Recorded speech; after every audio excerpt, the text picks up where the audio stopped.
we see a resurgence of our culture, Yes. in food, in fashion. Yes. So now we wear abaya and shirwel. In And music, proudly. and proudly, yes. And before you were wearing jeans all the time and eating salmon at dinner. Now Right. you weren't wearing Now prefer it's to eat Nadra and Fattoush. Jadra and shish barak Yes. and shirwel and abaye and even tarbouche sometimes. Yes. And also in music now, music, Arabic music, Oriental music, Lebanese music, whatever you call it, Right. okay, is listened in places that weren't used to play this kind of music. And now you go to a wedding and people are 25 years, 26 years old, and they want to listen to old songs from Fayrouz to Abd al-Halim or Asmahan or to Amr Diab and Nancy Ajram for the pop Part of it, yes. pop music, and also in dancing. Yes. So we are appropriating this culture that is ours. And we were talking before recording. You were saying that after a trauma, we want to go back to our culture. What does that mean? It's history. Anytime you have a traumatic country experience, yani the people of the country have been affected, they immediately return to their roots, their heritage, their culture, and they hold on because they feel that they're being lost. And this is a revival thing, and it's not exclusive to us. It's history. It's history. Look at any major war that happened in any country in the world, and watch how the cultural and ethnic revival happened within the 10 years after it.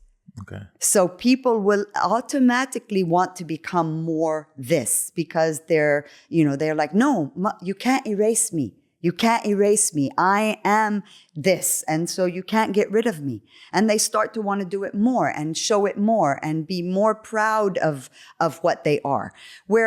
Whereas in a normal time, they feel that that's there. Okay, so I am this. This is there. Never mind. I can look at something else.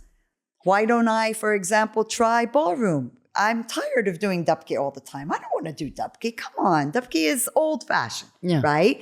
But when you want... Or exotic. Exactly, right. But no, Oriental. What I mean is that's what they're thinking. Yani the youth will come up and say to you, khalas, dabke. My grandfather used to dabke. I don't want to dabke. But now the youth will say, dabke is mine because, what are they thinking? They think they're better than I am? Nobody's better, right? It's this... going up and down that happens. In weddings, we never lost the zaffe. No. It's always there, the zaffe. I love the zaffe. For people that don't know what is zaffe, what is zaffe? It's the wedding dance, usually that is danced by men and women. True. Because dabke, usually it's men that are dancing. It's very masculine dance. You were talking about the baalbaki with this. Yeah, the baalbaki is, but the dabke has also many different styles. So that there is the dabke l'rijal, the dabke of men. Yeah. And there's the dabke makhluta, the mixed, and there's the dabke for women, which is usually the muwashahat style, where you have the women moving softer and slower and doing a lot of hand gestures and that. So you've got many different, again, the reason why we need all of this documented is because there's so many beautiful things that we're just losing when people aren't doing them anymore or when they think that learning something different is better. But again, the zaffe, like you wanted to know more about the zaffe. It's the entrance. It is actually the way that they celebrate and call the entrance of the husband and wife after the wedding. That's what the zaffe is. So for the first time, a husband and a wife are entering the scene. Right. So this is why they say the full arus. Yeah. So the way we see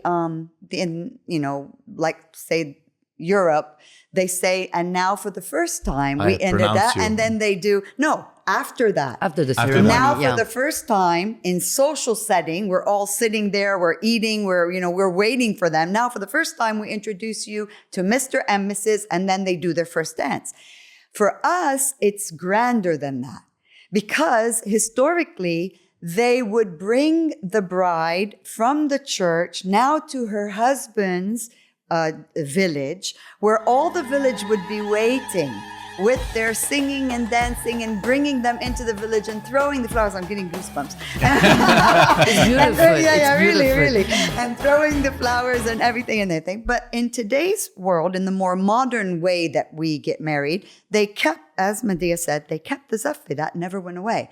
And it's variations of the zaffi. Some people take it to the end and they do the tabal and they do, you know, and then and it lasts for hours, you know, and some people do it's like 20 minutes, whatever, but it still is grand. It's a grand entrance of the bride and the groom after the ceremony's been done, and nowadays they've done all their photos and everything, and now they're coming to the cocktail. And men, they go and they bring the groom. Yeah, and the women go and bring the bride, and the song. And every time I hear Zaful Arus, I cry. Yeah. So it's every time I go to a wedding, and it's beautiful because it's a beautiful tradition, and I love the tabal. Yes, it's so powerful. When it hits, it feels like your heart is beating. Yeah, you feel like exactly. It's so deep, but your heart is beating with it. Yeah, 100%.